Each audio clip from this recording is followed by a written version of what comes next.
Good afternoon. This is Paul Boyce from PW Grosser. I am your host and CEO and president of PW Grosser, the Environmental Echo. I want to welcome everyone back to our second part of a two-part series on the CLCPA with Alita Giuda from Couch White and Chris Omskog, one of our senior vice presidents at PW Grosser. Across the state, what kind of trends are you seeing, Alita? So we have been incredibly busy. I first started working on diligencing renewable portfolios. So companies are coming to New York State, which is a very positive development to have the renewable industry, many out-of-state companies coming in to invest in New York, to purchase projects, to build projects. So starting in 2017, 2018, we started to see companies that were looking for, on Couch White's side, diligence of local and state permitting, as well as energy interconnection issues, real property issues. And my partners in those other practice groups and my group, we have all of those services available. So it has been a great one-stop shopping for these companies. So we assist them with diligencing if they're going to acquire or invest in or finance these projects. We also assist developers, just like any other client, with getting in front of the local boards, getting that wetland permit approved, and also IDA issues and real estate and the rest. So that started to tee up in 2017, 2018. As soon as the CLCPA was signed, and incentives have been coming at not as fast of a pace as I would have expected to support developing solar and wind, but there has been a frenzy. I will say that this year there's still activity, but the frenzy is a little more measured. And I think some of the problems that are cropping up in New York State that are additional hurdles for development are part of the reason why, in addition to supply chain and the cost of investment these days. The interest rates are triple what they were when this started. Yeah, no, we've seen all of that. But with, say, solar, wind, the energy or battery storage type stuff, or even geothermal, which ones are you seeing sort of, get out in front of the rest of the pack? So community solar has really done well in New York State. And I think that the numbers show that a significant portion has been this community solar program, which is where you set up a 5-megawatt project. It can be solar or wind. I had one client try to work on it for wind, but the town opposed. But they put their power into the grid, and then this is the one where you might see on your electric bills that you can get 10% off if you subscribe to whichever solar company's project in your area. And so you get the benefit of saying you're investing in renewable energy, even though you don't know if it's the actual renewable electricity coming to your door. And the community solar project is paid for that, plus, their power's out on the grid. And the utilities, that part of it is more my energy colleagues' expertise, but they get their renewable energy credit obligation satisfied by connecting these to the grid. So community solar has been very successful. There have been a number of large-scale wind projects that have been built, including, we're starting with offshore now. Couch White actually worked on South Fork. You're down here in our neck of the woods today. Yes, we so the wind has been good. Battery storage has been a companion to solar for several years. However, there is increased scrutiny over it just in time for New York to create a roadmap of how they want to do standalone battery storage to supplement power when the sun is down, when the wind isn't blowing. We've seen some fuel cell projects as well, and we've worked on those with Chris and his team. So, are you seeing a geographic trend through the Northeast? And I've seen a few different things in New York as far as solar, but are you seeing different areas of the state really taking advantage, or some growing faster than others as far as solar or wind? Obviously, you have the wind off the south shore of Long Island, and then a few wind facilities more central New York. Wind, I would say, has been in the North Country, in Tug Hill, in Western New York. There's some others here and there, but because of the kind of spacing, and I think they're always starting from where is the best wind, the most consistent wind on average.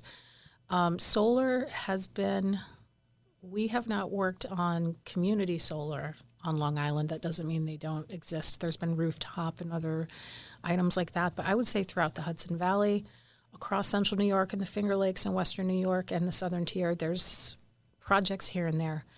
It's really going to depend on, similarly to other energy development, are there landowners that are willing to lease their land? And does the community either have no zoning, which is still a possibility in many towns in upstate New York, or is that zoning going to allow for siting a solar facility somewhere where you can get some land? And so we're seeing a lot of solar in western New York and southern Finger Lakes and things like that, where it's allowable by zoning, and the town hasn't really balked at it much.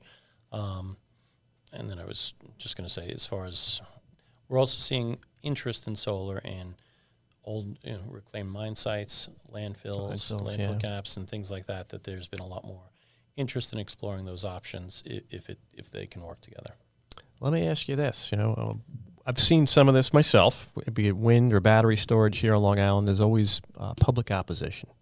What are the public concerns and the usual opposition you're seeing to these types of projects? So for wind, I have not seen, communities that would like its visual impact. For solar, there's some usually visual and property values.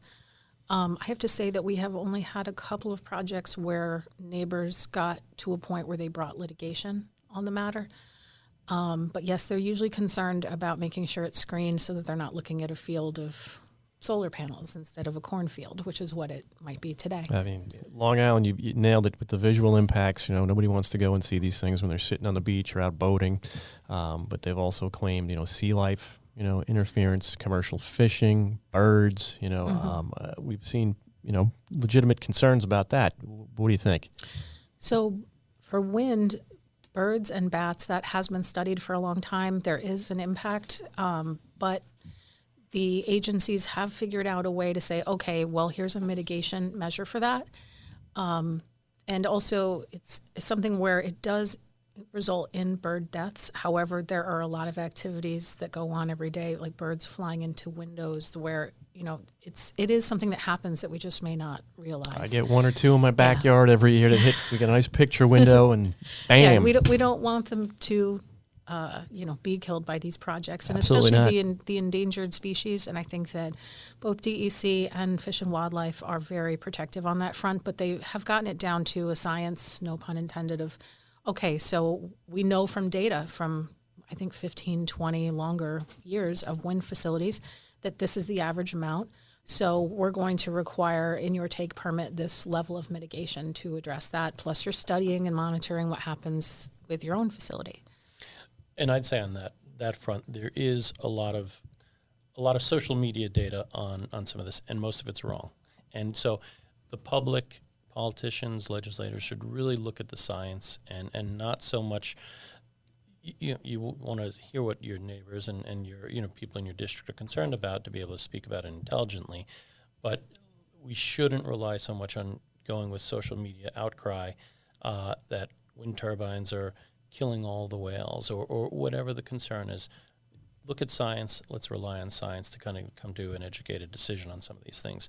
Most of the concerns we've seen about solar arrays have been the visuals, and so we get involved and we'll usually do visual simulations of what it's going to look like. Glare, all that. Glare, and also what if trees are going to be removed. Yep. Can you see it from certain highways, some certain surrounding properties? So as Alita said, a lot of those things can be mitigated if they're looked at and designed the proper way. And so there are ways to get around some of the community concerns. So you're working with the community to give a product that's beneficial and doesn't really affect property values. So that's something that, again, that gets involved in the design and working with a town to kind of really give a project that the town and the politicians could stand behind, because there's really a true benefit without really hurting the community, and then they could back it up rather than kind of sneaking it through and just getting quick approval that something is not going to work. It's better to kind of get real buy-in, and educate both the town and the public on what the benefits are and how do we do this so we're working with you and everyone wins in the long run. You can get a project through once or twice before people get up in arms, but then it's not overall, for the overall benefit of alternative energy options, things like that. That's not going to win the long game. Well, there's one of these things. It's the battery storage here on Long Island. A few towns have instituted moratoriums on building these facilities. People are concerned where they're sited or located. They're always, concerned about if a fire breaks out, it's very difficult to put out, and fumes, and what can be done to So get make these things either safer or convince people that, they can be sited properly. So we have already been seeing this in communities around the state. There were 2 or 3 incidents of fires on smaller batteries in New York State, which has gotten people's attention. The governor has formed a commission to study the safety. We, on one project where one of the couple of fires occurred, we had a project that was co-located storage with solar, and the town brought the project in to say, hey, what can we tell the community? And the answer is to do what we do for any of our clients, which is to explain difficult concepts in a way that will provide the, here's the protections, here's how it works. The client engaged an expert who is former FDNY to talk about there's a specific testing standard to see the likelihood of fire on a particular system that you have to test the system at in order to be able to install it. And here, having an expert of that caliber was a great help. The systems are being designed with more and more protection every day to kind of try to isolate and stop the fire. But again, it's no different than someone saying, there's an issue that I don't like about this project. It might never happen. It might happen to a town near you once.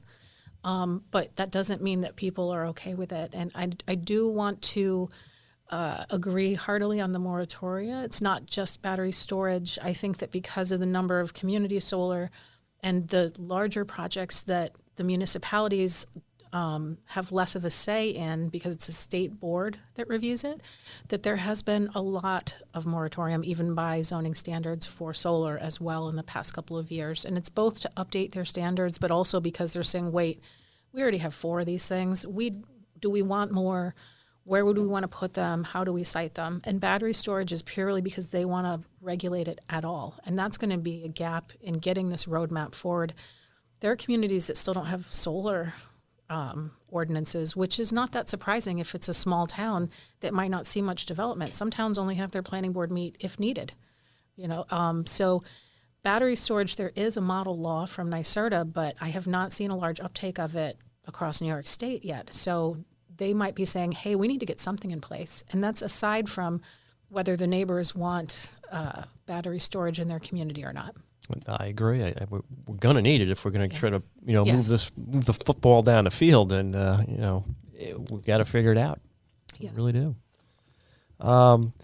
Incentives. We've talked about geothermal on our show many, many times, and it's something that we hold near and dear at PW Grosser. It's booming for us right now. People are looking to install these things, and we're very familiar with rebates from utility companies and tax credits and a whole variety of other incentives. But what about some of these other alternative energies? Are there incentives out there to help people or companies offset some of the initial capital costs to get these things installed that you're aware of? I believe there's rebates for electric cars. There might be some funding available for installing the charging port in your home. Yeah. There is some money that has been made available for buses, but also they're trying to allot some money for helping people electrify if they want to go to a heat pump. However, I think that the incentive is still not bringing it to a comparable price to a brand new efficient natural gas or oil burning furnace. So let alone someone that might have a wood stove, because that's all that's available around them to then fund, think of the rural parts of upstate New York. Absolutely. I grew up on a farm with a wood stove. Where are we putting a heat pump in? And when it's 30 below one morning, I hope it's going to work. Hope it works, keeps you warm. Whereas that fire is going to keep the house warm. These are some of the things, if there are assistants out there to help, because it's not only, as we said, supply chain and the labor force to install these things. It's going to come down to the dollars to be able to install them, as we talked. Which leads to a bigger question as well. A lot of our clients are high energy users, industrial clients, let alone, we'll leave aside cryptocurrency and cannabis, which is also very energy intensive. Couchwhite works with a client called Multiple Interveners, which is a group that is some of the biggest electric users that they get involved in proceedings to when a utility proposes a rate increase, to provide comments, to try to negotiate something that someone that's using a lot more electricity than the business down the street because of the nature of their industry can live with. So when we say there's going to be funding, is it coming from our electric bills, from industrial electric bills, or is it coming from the tax bill? Those are the sources. And it can be the federal tax bill, but at some point, how will we accomplish all of this? Good question. I wish I had the answer. I've seen at least transportation and some of our clients who operate busing facilities or things like that. They occasionally they'll get grants when they're released to offset the cost of maybe 20-30% of buying an electric bus that they could add to the fleet. It's one or two buses in the fleet of hundreds. It's a drop in the bucket, but at least it's a trial program, and most of our clients are taking advantage of those. When they become available, it's more of a grant than there are grants that I've seen on the transportation side so far that as they become available, most clients will try and take advantage so they can get ahead of the curve. Well, that would certainly help. Free money. Yeah, municipal grants as well, the Climate Smart Communities program, and NYSERDA has a lot of resources so that municipalities could start to put in charging stations and start to look at electrifying their own buildings or having ready access to get renewable energy to supply their buildings as well. So, there are incentives available there. Keep them coming.